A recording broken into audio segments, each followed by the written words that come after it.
دعا کی قبولیت کے لیے 3 بنیادی شرائط لکھی علماء نے۔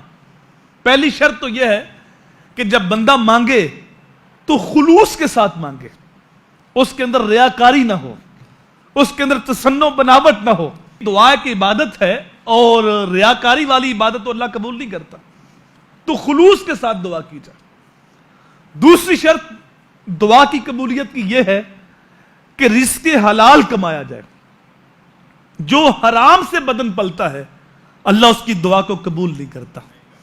میرے حضور نے فرمایا ایک بندہ لمبا سفر کرتا ہے اور سن حرم میں پہنچتا ہے، یمدو یدیہ، لمبے ہاتھ کرتا ہے اور اللہ کی بارگاہ میں التجا کرتا ہے، دعا مانگتا ہے، تو میرے حضور نے فرمایا اس کے پیٹ میں جو لقمہ ہے وہ بھی حرام کا ہے، جو اس نے پانی پیا وہ بھی حرام کا ہے، اور جو اس نے لباس پہنا ہے وہ بھی حرام کا ہے۔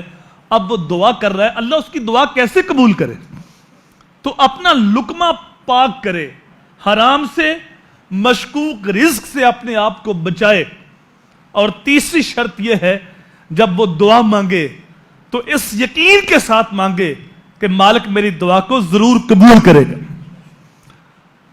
ایک تو حدیث قدسی ہے، اللہ فرماتا ہے انا عند ظن عبد بی، میں اپنے بندوں کے ساتھ ویسے ہی ہوتا ہوں جیسا میرے اوپر وہ گمان کرتے۔ تو اللہ کی ذات پہ تو اچھا گمان کرو، بدگمانی تو بندوں کے ساتھ بھی جائز نہیں ہے۔ تو اللہ کے ساتھ بندے کا گمان اچھا ہو کہ وہ میرا خالق و مالک ہے، وہ میرا رازق ہے، وہ میرا پیدا کرنے والا ہے، وہ میری دعا کو ضرور قبول کرے گا۔ اس یقین کے ساتھ جب صحابہ دعا مانگتے تھے تو اللہ ان کی دعائیں قبول کرتا تھا۔ ایک صحابی کا واقعہ ملتا ہے، تجارت کی غرض سے گئے تھے، جنگل بیابان تھا، اکیلے تھے، مال تجارت بھی پاس تھا اور سواری بھی پاس تھی۔ تو ایک نوجوان طاقتور آدمی سامنے آ گیا اور اس نے کہا میں تیری سواری بھی چھینوں گا، تیرا مال بھی چھینوں گا اور تجھے قتل بھی کروں گا۔ اس صحابی نے کہا کہ میرا مال لے لو اور میری سواری لے لو اور مجھے قتل نہ کرو۔ اس نے کہا نہیں، میں مال بھی لیتا ہوں اور میں جان بھی لیتا ہوں۔ صحابی نے کہا پھر ایسے کر، مجھے 2 رکعت نماز پڑھ لینے تھے۔ اس نے کہا 2 نہیں 4 پڑھ لو۔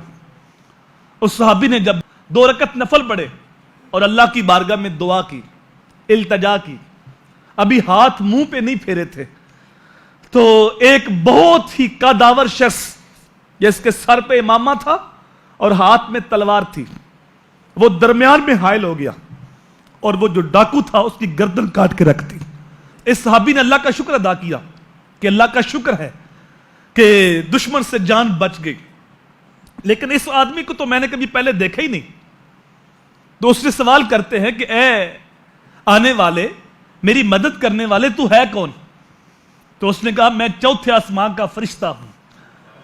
جب تو نے رب کی بارگاہ میں دعا کی، رب کی بارگاہ میں التجا کی، تو اللہ نے مجھے حکم دیا کہ جا میرے بندے کی مدد کر کے آ۔ تو اس یقین کے ساتھ دعا مانگی جائے کہ میرا مالک میری دعا کو ضرور قبول کرے گا۔